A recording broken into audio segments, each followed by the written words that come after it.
I think in India, the diesel replacement and diesel minimization is the best and the biggest application you can have. With the lithium batteries coming into picture, with more advanced chemistries, with advanced and robust electronics coming into play, there's a shift. Coming from EV, going to stationary is repurpose. From EV to EV is reuse. Oh, nice. And then repair of that battery and again putting it in the same segment is refurbish. Are we in a situation now to build solutions around it, and how much percentage cost different it can give from new battery to repurposed battery? I think it can give a significant price drop from anything between 35 to 50%. Electricity access can revolutionize the way a person thinks, the way a person can create, the way it can transform somebody's life. Even policy is focusing too much on, localizing cells, not on the other parts, which is 50%. Welcome to the second episode, which I am going to do with Rashi ji. In the previous episode, we talked mostly about her personal journey and how she's called Batterywali, and as a woman, what all she have been doing and inspiring many females in India. In particular, we talked about overall supply chain related to electric vehicles, focused on batteries, sourcing and supply chain challenges, some of the policies including PLI, etc. And we had a very interesting discussion about the pricing trends and what has been the historical pricing trends, what is the current situation, and how it is going to look like in future. We also talked about the role of BMS manufacturing in India, how it can enable the entire ecosystem of electric mobility. So these are some of the interesting conversations we have had on the previous episode, and I'm really very excited, Rashi ji, again today to discuss with you on this episode. And what I plan today to focus mostly around energy storage. You have had large experience about supplying batteries, the entire system for energy storage, working as EPC company, working as system integrator. So I think today also we are going to have a very interesting conversation. Thank you very much and welcome again. Thank you so much, Preetesh ji. दोबारा इसके लिए वापस आपके साथ मजा करेंगे आज, and let's see if our audience can benefit out of the experiences we both have. I'm sure, and I guess that many people watch it, and because these are interesting conversations, and whatever insights we generate, if people watch it, I'm sure it is going to be really helpful. So यहाँ से start करते हैं कि let's say battery energy storage का market अगर हम देखते हैं पिछले कुछ सालों में या इन लास्ट 1-2 साल में, it has picked up very fast. So because battery with solar or any kind of renewable energy application has been in talks. सबको पता था कि ये फ्यूचर में आएगा ही आएगा, बट कब आएगा, that was the big questions. तो हम when we talk about this, we talk about applications ना, कि कौन कौन से applications में ये आएगा. तो मैं आपसे पहले यही समझना चाहूँगा कि what are the applications in which energy storage में जो बैटरी वाला पार्ट वर्क कर रहा है, बैटरी एनर्जी स्टोरेज अभी किन एप्लीकेशंस में इंपॉर्टेंट है. फॉर एग्जांपल आपका इन्वर्टर घर वाले सिस्टम्स हो गए, या आपका as a system integrators companies में हो गए. तो if you can list down some of the applications and which one are the good ones are picking one. I think in India the diesel replacement and diesel minimization is the best and the biggest application you can have. Diesel replacement and diesel minimization. So replacement in what areas and minimization? I'll tell you what. In India, even today, the most preferred way of having a backup, power backup, is a diesel generator. Right. It's easily accessible. Why is it most preferred? There are two things. One is the raw material, which is the diesel. Diesel is easily available because every nook and corner you have a petrol pump, diesel pump. It's there. Fuel station is there. Secondly, the diesel generators are in a lot of variety.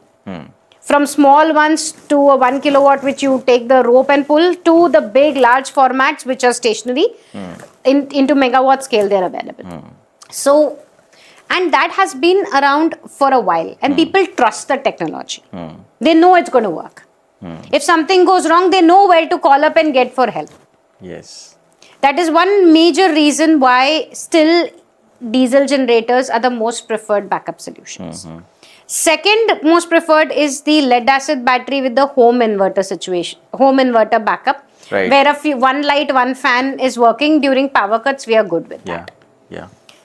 Now, what happens is we are talking of changing there is a paradigm shift in the backup. With the lithium batteries coming into picture, with more advanced chemistries, with advanced and robust electronics coming into play, there's a shift. And people know that this is not going to work, because when you look at the CNI sector, they have their ESGs mandates to be fulfilled. They are climate 100 companies. We are all into that climate emergency mode where everyone needs to contribute. So we are going towards the cleaner technologies, which is lithium with the power electronics combined with solar. Makes it a win-win game. Today, if you look at it, solar plus battery energy storage is the cheapest means of having electricity. With storage, of course. I mean, it's the cheapest today. If you look at all the pricings of per kilowatt hour, if you look at per unit cost economics, if you look at it's the cheapest. Oh, nice. So can you talk about some of the applications, not applications, some of the projects in which you have implemented these systems? Okay, we have implemented this across India, US, across Europe, many places. But I think one of our flagship projects and the most beautiful award-winning project is at Gurgaon.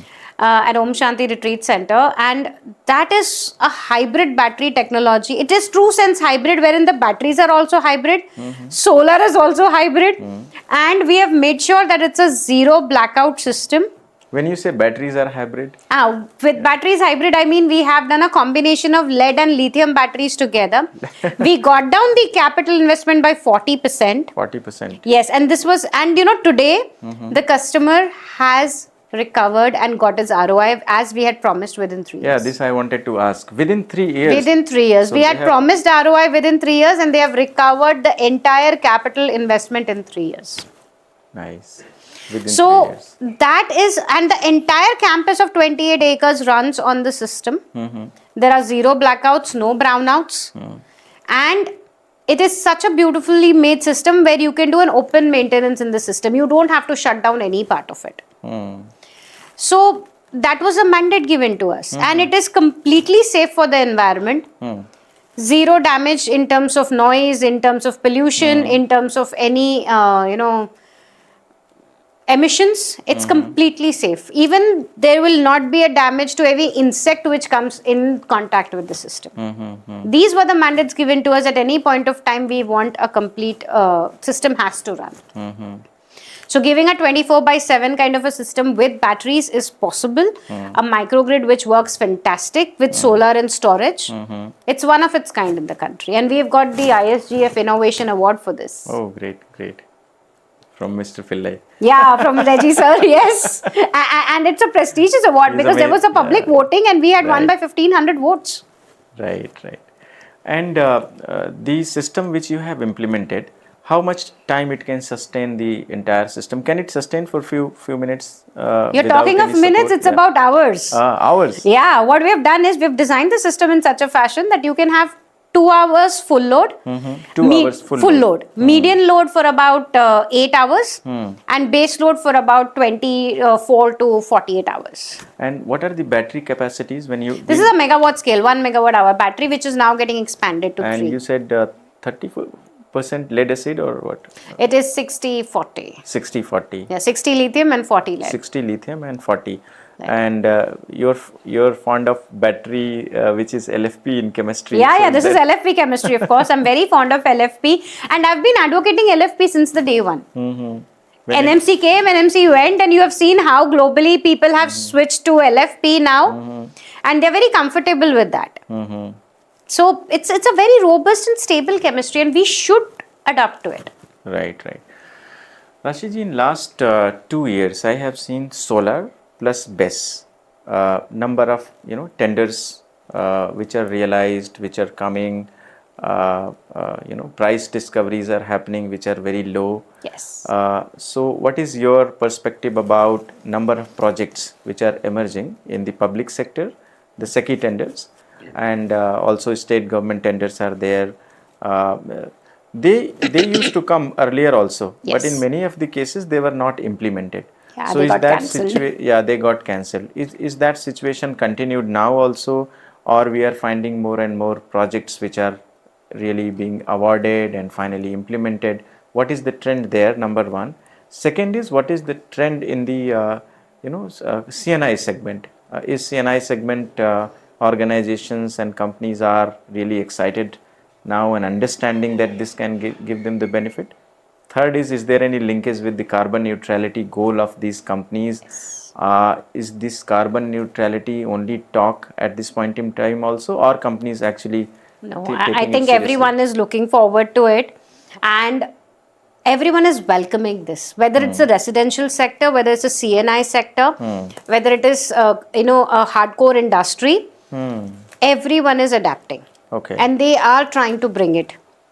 All the new infrastructures are certainly evaluating to put BESS and not take a diesel generator in picture. And definitely this is linked to their ESG goals and climate goals, which they all have signed up for.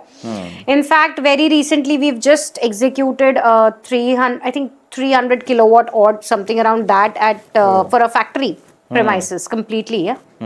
So they are adapting to it, and they are very clear that they want robust systems which are going to work. Now, an interesting mechanism that could come here for the CNI sector is the second life battery. I'm touching upon this also now because the CNI sector is a very sensitive sector, because they have any input cost Right. directly impacts their product output cost. 100%. So, and electricity is a major factor. Yeah, major factor. For commercial segment, the pricing goes anything between 15 to 22 rupees, depending on which state you are on. Yeah. And if you look at the industrial segment, the peak tariffs are pretty steep. Yes. Very steep. So what happens is, if you are looking at a battery storage, but you're not sure whether this technology is fit for me, whether I can afford it, or I will not be under the scrutiny, Right. a sword hanging on me if I'm purchasing it. So the second life is the best option there, because it gives you a comfortable spot with the good technology between the new and the traditional one. So price point is pretty comfortable, availability is there, and affordability is there. So that is a very, in fact, we executed one of this second life project with MG Motors India in a welding company. Again, welding is again a very electricity intensive kind of process, and now in that kind of an industry we have put second life batteries to show that they work. Yeah, that is very interesting. Yes. On my previous show, Priyansh was there, he runs a experience with EVs and is influencer. He's mostly working around charging infrastructure. I asked this question to him, and he mentioned about when batteries are being replaced, to the customers. Let's say there is a battery failure and you have warranty period, and then they are being replaced. Then no information is given to the customer, whether it is a new battery, whether it is a refurbished battery, and what is the state of charge, what is the health of the battery. No information is being passed. Why I am asking this to you is, when you as a company gets the second life of batteries, what information is available with you, or you have to do all kind of testing and find out what is the status of the battery, because it's, let's say now you have the batteries coming only from MG, and I wish, and I'm sure that it's going to be a very successful collaboration, and then many other OEMs might also collaborate with you. Then the kind of batteries are going to be are too many batteries, too many different type of batteries. So is that a challenge, or is sorted with your own? Now I'll tell you, that is very true that no customer is given any information, because the OEM says warranty is with me. The remainder of the warranty is with me. So whatever I give to you is my lookout. You have to come back to me anyway, and I'll solve it. Yeah. I am honoring my warranty. Oh, so it doesn't matter what I give you. Right. Until and unless you are having a fault or a problem, you come back to me, I'll solve it. That's the attitude. Now, as you rightly pointed out, we don't get any information from anyone. They just say that this is the battery, take it or leave it. Simple. Okay. So when we get these kind of used batteries or challenged batteries, not fit for the road kind of batteries, right. from EVs, we have to do a thorough testing procedure. And thanks to my indigenous battery management system and the testing infrastructure that we have developed on since last decade. Right. As we were the pioneers, so there was nobody, telling us or teaching us anything. We've learned from our own experiences and, whatever information and the training that I got in Europe. So based on that, we have developed this infrastructure. And on that, what I realized is that you have to thoroughly test this battery and make it ready for the next reuse. Now, the repurpose, reuse, refurbish, all of them are different. So I am more in the repurpose segment. Now, repurpose means anything which is in the first life of one application goes to the second life of a different application. Is reuse. Is repurpose. Repurpose.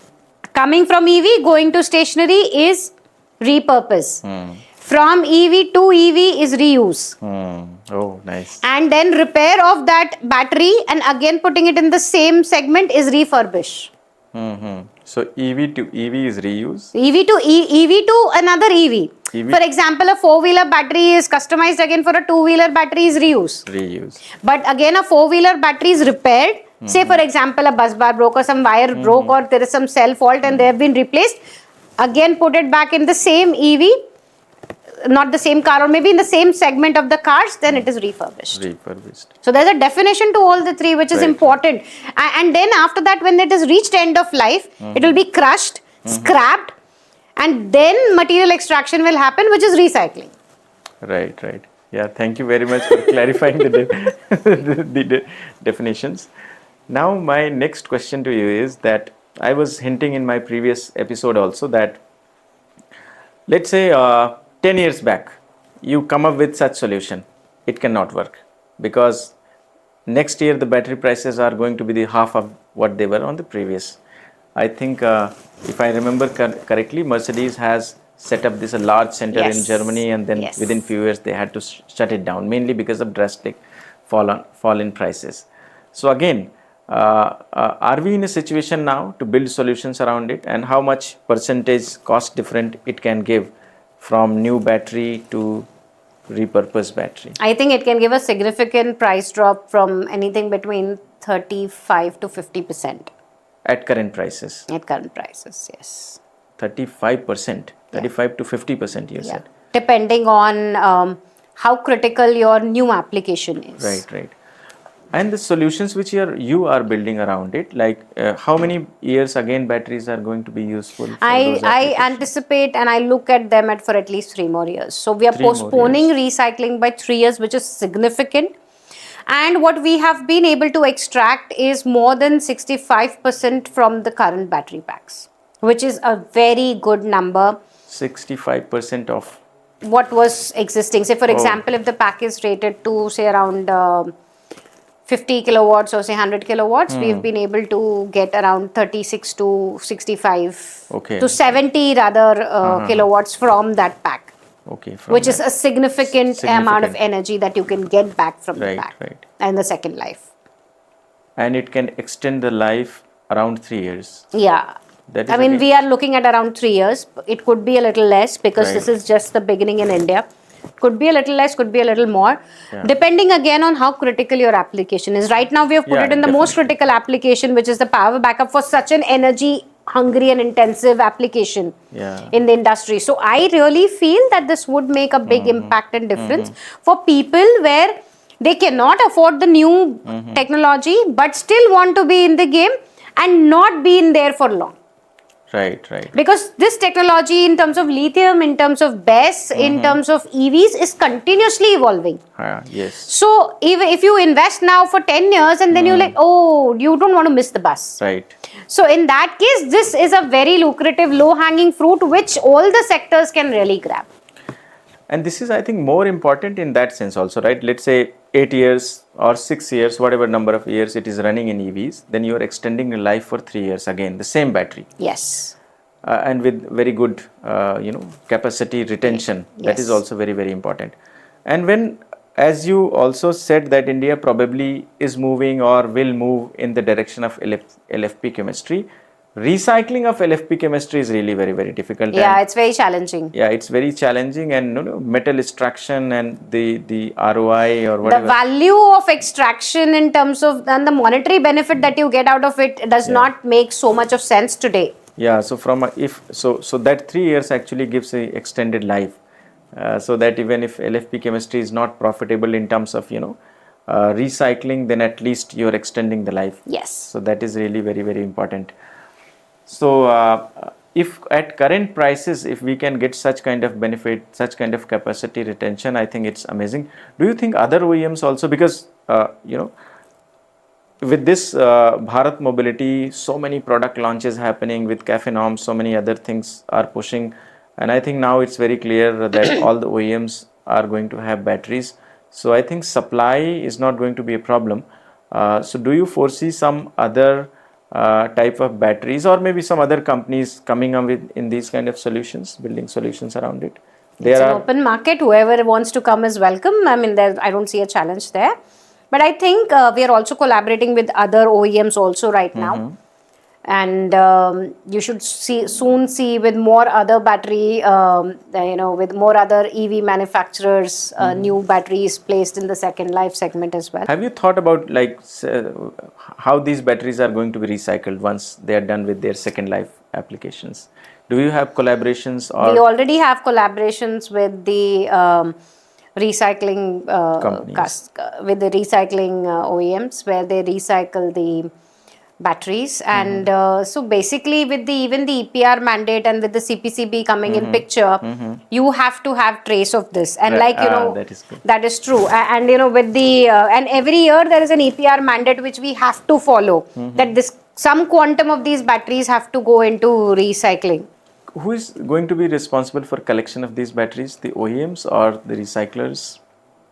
Well, see what happens. It's a mixed kind of an approach here. What happens is at the end the OEM is whoever is the producer of the battery is responsible for the disposal battery of it. Company. Okay. Yeah, whoever is the now that depends on your arrangement with the manufacturer, with the EV manufacturer or with the BESS manufacturer, how you are going it. Correct. So it's the producer who is responsible for this throughout. Okay. So that clarity is there in policy. Yeah, that policy clarity is there, and now collection depends on what are your economic terms and your contract terms with the recyclers or with the second life guys. That's how it works. Yeah. Right. One more thing which I find very interesting. If I look at the value chain of the energy storage projects, it starts with cells, then you have modules, and then pack, and then rack, and with pack and once you have the rack, I think you need more things, like you need inverters, you need cooling systems, you need cables, so many other things. So if you can just briefly talk about what is the current situation in India, and your company especially, what solution is providing, whether you are providing at rack level or you are focusing mostly around pack manufacturing. How is it at industry level and for you? Okay, so I'll tell you what. In India, we started way back in 2015 when there was nobody understood the whole value chain. Correct. So for me, from the cell to the bus bar, to the welding, to the screw terminals, or to making a pack, and then to make a battery, then to have a BMS manufactured in India, made in India, and then integrated with the ESS at the ESS level. So I had to make the entire value chain. So I was the first again in India to launch a DIY ESS. Do it yourself. DIY ESS. Yeah, the product is called One Box. It's a DIY ESS. I mean, because I had a lot of rural customers, because that's where electricity is not there. That's where the power cuts are. That's where the diesel is used. So these rural customers, it was practically impossible to reach every nook and corner of the country and get it installed. In the remotest of the village, where the road you'll take 4 days to reach. There's no road. So, and when we go to install the boxes, there would not be electricity. So you have to install that from the own electricity that the battery is going to provide you with. We have had those installations also. Okay. And we wanted to make it so DIY that tomorrow, if my team is not there for whatsoever reason, a local electrician should be able to solve it. And not just the local electrician, the woman in the house, the lady or the teenager or the child in the house, it should be so safe that they can do it themselves with some supervision and minimum guidance. So that is the level of ESS we produce in India, and we do the entire value chain right from getting the cell to putting it in the containers out there for you ready to use. Amazing. I want to know more about this product because in rural setup, it's not that people don't have affordability. They can afford. There are many people who can afford also those products. Of course. There are rich people. Rural India is actually richer than the urban India. and of course living much better, and eating much better than urban India. Yes. Much better in terms of mental health. Mental health also. Yes. Anyways, but do you see a large scale implementation of such products in rural India? See a lot of implementation happening of these products in the rural setup in tier 2, tier 3 cities, in the agricultural domain, in the hospitals in these sectors. And we have had installation in all these sectors in the rural India, even in petrol pumps for that matter. The funny part, what happens if the nozzle is on and the light goes on, then he doesn't know how much petrol has gone in. And then there used to be a dispute between the petrol pump guy and the driver that how much petrol has gone in. Yeah. So we needed to put a flicker-free system. So all our systems have a response time of less than 10 milliseconds. Some even have 7 milliseconds of response time. So it's absolutely flicker-free.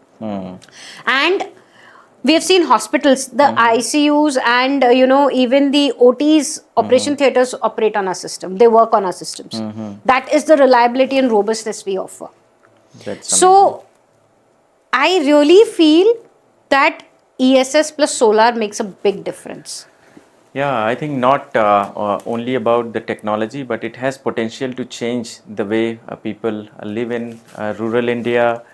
We talk about this, I'll interrupt. Wait. With this, what impact it creates? One of the schools we had put this solar plus BESS. Yeah, that is where I wanted to come because, sorry, again, I will also interrupt. We talk about women empowerment, right? Yeah. Women empowerment is not about talks and not about giving the opportunity and all. I mean, they know it all, how to do. But, just giving basic things. So I think such systems, electricity access, some kind of system for school kids.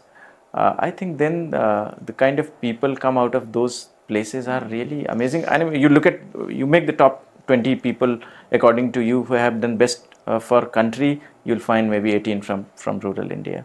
So sorry for interruption. No, but I'll come to the same point.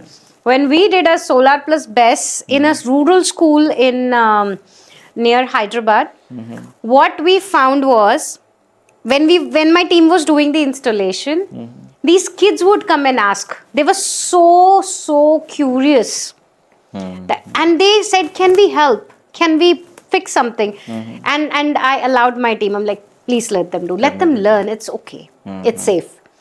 And the day they had electricity, I had seen a full quorum in the school. And I'm like, wow. And I asked them, what has changed? Because midday meals, free books, uniforms, everything the government is giving, what has changed? They said electricity has changed. Now we surely, there was a CFL hanging at the ground, and they used to see if that CFL is glowing, today we have class. If the CFL is not glowing, today there's no class. That is how they used to come to school. And when they got access to electricity, there were two major impacts. One was that the school's intake doubled, and then after that, not just regular students, we saw an intake in the girl children increase. So we asked the girls what happened. They said, we have now sanitation, we have clean sanitation, we have water in the toilets, which really impacts pre-primary, I mean 6th standard, 5th standard girls, such small kids. And imagine the impact it does on them. So electricity access can revolutionize the way a person thinks, the way a person can create, the way it can transform somebody's life. Yeah, it's all about equal. There is no equal opportunity, but at least some opportunity is more than enough for them. I mean, it's a very sensitive and close to my heart kind of topic, so we will have some separate session on this, which is non-technical in nature. I also try to do something because I also am from very similar background, and I still connected with my roots. I keep going there. But yes, I think this is massive, and I must congratulate you for Thank that. you. Now, on the entire, value chain I was talking about.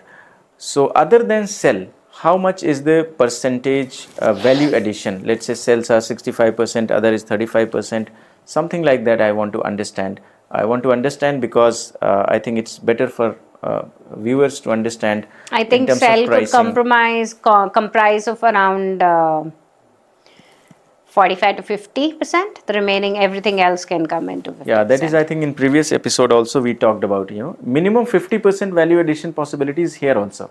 Of course. So that's amazing thing, right? Yeah. This is a very different way of looking at it, because we keep discussing about, cell and only cell. We haven't glamorized it. Yeah. And in India, we need to glamorize everything. Yeah, correct. Whatever is glamorized is, it gets attention. Even policy is focusing too much on, localizing cells, not on the other parts, which is 50%. Anyways, thank you very much. A little bit moving around other part of the energy sources, right? We have renewable energy. If we talk about alternate powertrains other than electric, you mentioned about hybrid, and now this green hydrogen is coming up. And in previous episode, you also talked about India is going to have probably all kind of powertrains, yes, not only one. So, what is the status of green hydrogen in India? Because I think India, because of the large scale solar implementation, we are much better placed to have green hydrogen. Obviously, cost needs to be cut down somehow. So, what is your understanding of green hydrogen? I think green hydrogen is the next big bet that everyone is placing on, and I think it's going to stay. See, India needs the energy mix. Yes. We don't need to go with one tech, whether it is battery or hydrogen, or it is fuels, or it is, solar plus BESS, or it's solar or wind. We need everyone together in this microgrid. India is a huge mega grid. Yes. And we need every source. And green hydrogen is going to play a very crucial role. See, the world is transforming. And in this transformation, until and unless your source is clean, yes, how will the destination be clean? Yeah, that is true. So if the source has to be clean, everything has to be clean, from your mindset to your energies, to your food, to your production, to your mind, to your maintenance, and everything has to be clean. And when will it be clean? When your source is clean. I'm again coming to this point. So the source of energy has to be clean. And green hydrogen is very promising. In fact, in the hydrogen segment, we have launched a hydrogen cook stove called High Cooker, which is made in India. And this product is using hydrogen for clean cooking. No emissions, only water droplets will be seen as water vapor. And it cooks 5x faster. So the food also gets clean. Yes. So energy source, when you combine it with green hydrogen, you can make wonders. Right. There are many more applications of green hydrogen, but I think this solar cooker one, I want to know more about it. At what stage of production it is? Well, this is now in the pilot stage. We are putting up 3-4 pilots across the country now for this. And we've already tested this and cooked for large formats. Okay. Wherein we cooked first, the chai was important. After the chai, which is the most loved beverage of the country, after the chai, we tried cooking mixed vegetables for about 450 people, and it was a game changer for us. Okay. We in fact cooked even paisam for about 200 people, roughly 150-200 people. We cooked paisam also, and we realized it is much faster. Okay. And the heat emission is not there. And it's so comfortable cooking in that environment. Right. So it makes a difference when you have hydrogen. And when it becomes commercially available, what applications are you targeting? Are you selling to households or for larger kitchens, restaurants? I have this approach right from the beginning. I do not fragmentize the consumer segment. I never do that. For me, everyone is welcome. And I've done that even with the batteries, and I'm going to stay with the hydrogen as well. So I have like in the battery range, if you say I have a small 3 kVA kind of a system to a 90 and a 120 megawatt hour system, so everyone is welcome. Again, in the hydrogen space, what I'm going to do is have a single burner, 2 burners and a 4 burner format for everyone, and we have the small burner and a large burner format. Again, so that it is anyone can adapt to it. So clean cooking is a right for everyone, isn't it? Why just commercial segment should have clean cooking and leave the residential out? So everyone is welcome. I'm very much curious about knowing, let's say in a household, if I purchase this cooker and I try to cook on this cooker, so how is going to be the hydrogen tank, how the fuel supply? We have made this compatible with the tank and with the piped gas. Pipeline supply of hydrogen, both are possible in the format, so that is not a challenge. We also did an experimental setup with the hydrogen generation segment, where it comes through the pipes, and we could do it. We have done it with the cylinders. It works in both the formats.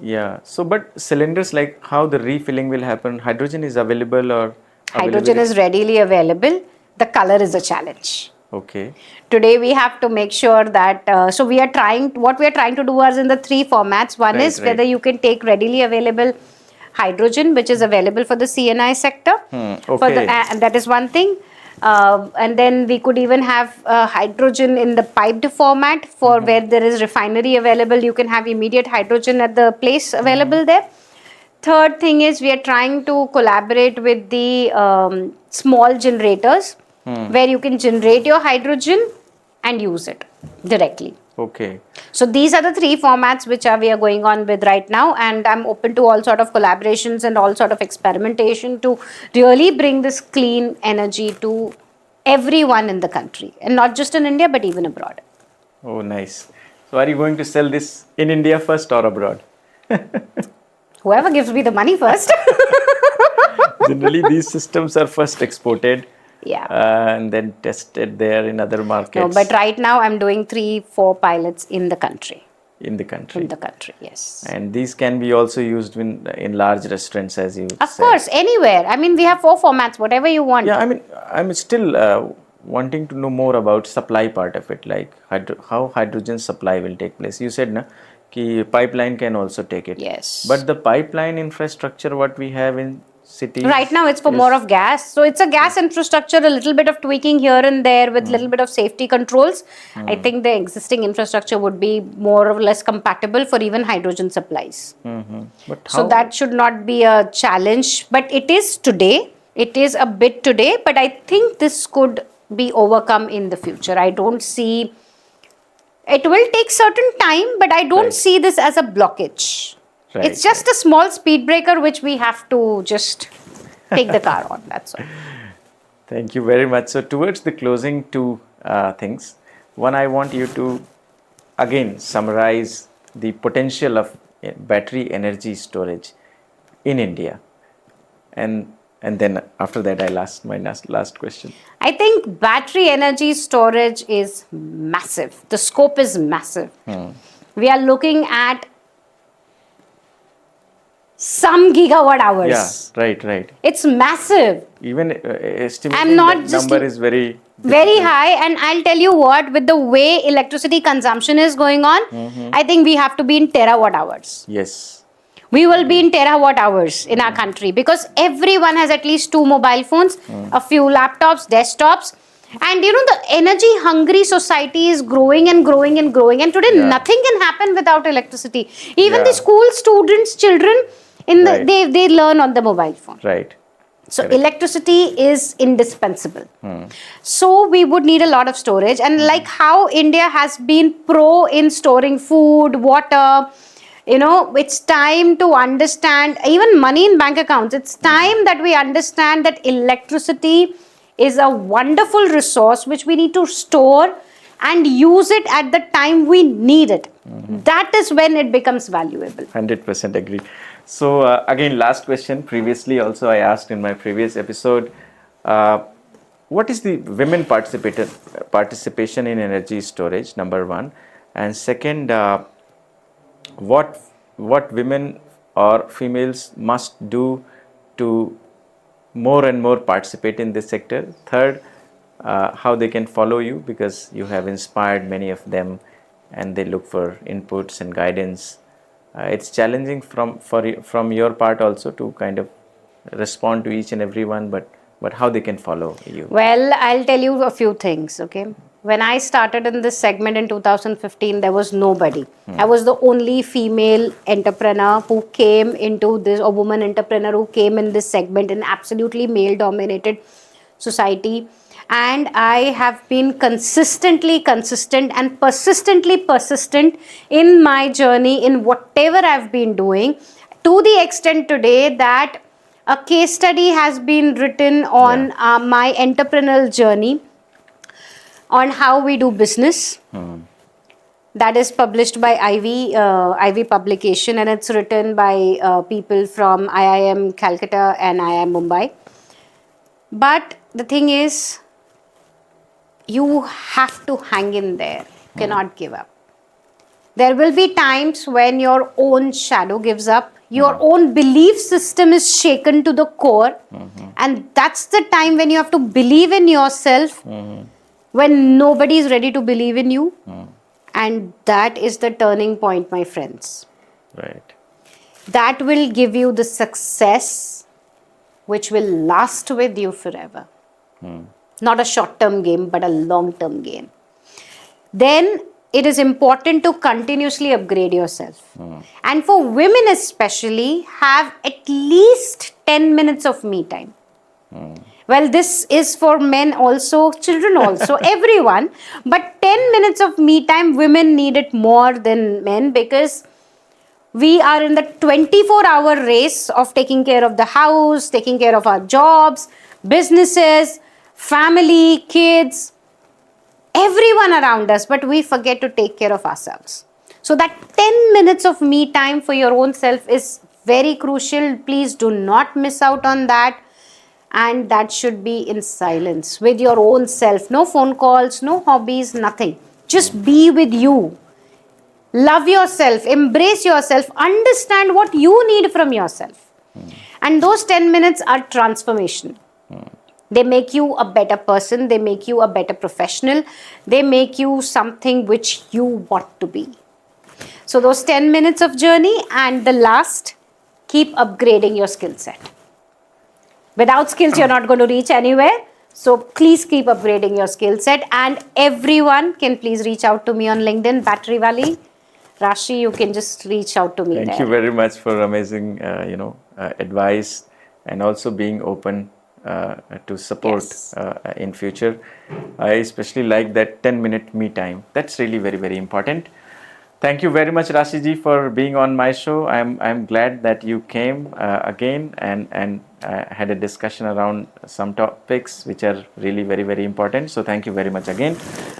In this episode, we mostly talked about battery energy storage, what are the applications and use cases of the battery energy applications in India, how the solar plus BESS market is picking up and how the future looks like. Then also we deep dived around entire value chain from cell to module to pack to other systems and components including rack, and how India and as especially Vision Mechatronics is playing the role. Then also we talked about some details around the battery energy storage and nitty-gritties about how this makes a sustainable thing for future and has possibility to extending the life and making the loop circular. In the end, we talked about the very interesting case study of hydrogen cooker. So I hope you liked watching it. Thank you very much. Stay tuned for more and more episodes. Thank you very much.